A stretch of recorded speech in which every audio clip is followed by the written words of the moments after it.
Sa usa ka gamay nga baryo, may usa ka bata nga ginganlan og Pedro nga malipayon kaayo kay aduna siya binuking kanding nga si Manoy.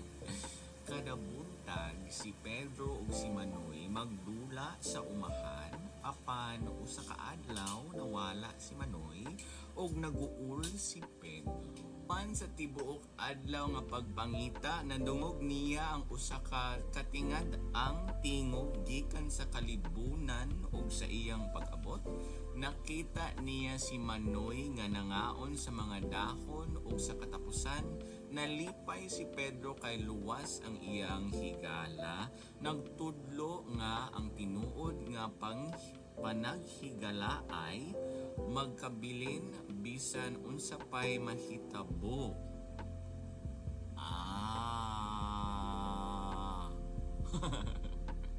Maayong buntag sa tanan, labi na sa atong barangay kapitan o mga barangay officials nga naa karon sa atong mga clinical instructor, sa mga 4th year seniors o mga 2nd year nursing students nga na-assign din hing dapita. Salamat kaayo sa inyong pag-anhi o sa inyong pagtagad.